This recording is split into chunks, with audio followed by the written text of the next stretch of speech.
Perjanjian Malaysia 1963 atau MA63 disifatkan sebagai lapuk kerana hanya terpakai semasa proses kemasukan Sabah dan Sarawak dalam pembentukan Malaysia pada 1963. Perkara itu disuarakan penganalisis politik Dr. Ahmad Zaharuddin Sani Ahmad Sabri yang berkata Sabah dan Sarawak sudah lama tergolong dalam Malaysia sekaligus menunjukkan tiada keperluan isu itu terus dibangkitkan. Menurut Ahmad Zaharuddin Sani, hal itu seringkali dibangkitkan ahli-ahli politik Sabah dan Sarawak apabila tiba sahaja musim pilihan raya. Sudah 61 tahun perkara ini berlaku. Tetapi mainan tentang perkara ini terus berlaku.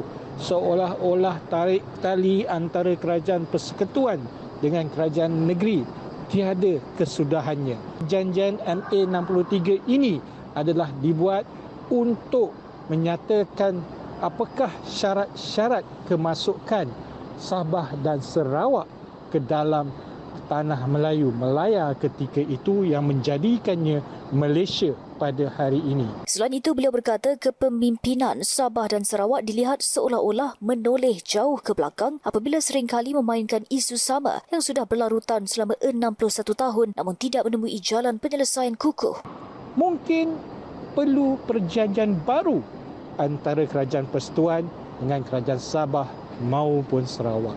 Ahmad Zaharuddin Sani turut membangkitkan persoalan adakah rakyat Semenanjung yang bermastautin di Sabah dan Sarawak mendapat hak sama rata dan sekiranya perjanjian baharu dibuat sebesar manakah jaminan untuk rakyat Semenanjung tidak akan dianaktirikan. Bagaimana pula dengan penduduk-penduduk pribumi daripada Semenanjung yang berpindah ke Sabah dan Sarawak? Adakah mereka juga boleh diletakkan di bawah naungan perjanjian baru ini? Ahmad Zaharuddin Sani mengulas kenyataan penganalisis politik Profesor Dr. Lee Kuok Tiong yang berkata wakil rakyat kerajaan dan pembangkang di Sabah berdepan risiko ditolak pada pilihan raya negeri PRN akan datang sekiranya gagal menunjukkan kesungguhan menuntut hak negeri daripada Putrajaya. Kuok Tiong merujuk kepada pemberian khas 40% daripada hasil persekutuan di negeri di bawah bayu itu dan berkata tempoh rundingan pemberian khas mengikut MA63 dijadual berlangsung setahun dan akan tamat 18 Julai ini. Namun sehingga kini formula pemberian khas itu masih dalam rundingan. Malah Menteri Keuangan Negeri Datuk Seri Masidi Manjun maklumkan sidang DUN pada Isnin bahawa Sabah meminta data daripada Kerajaan Persekutuan 8 kali bagi menentukan jumlah wajar dituntut namun masih tiada jawapan. Sementara itu, Pembantu Menteri Keuangan Negeri Tan Lee Fad dilapor berkata Kerajaan Sabah tetap dengan formula asal pemberian khas seperti termaktub dalam Perlembagaan Persekutuan iaitu 2/5 atau 40% daripada hasil bersih persekutuan di Sabah. Katanya sejak rundingan amaun pemberian dimulakan, Kerajaan Persekutuan membayar RM125.6 juta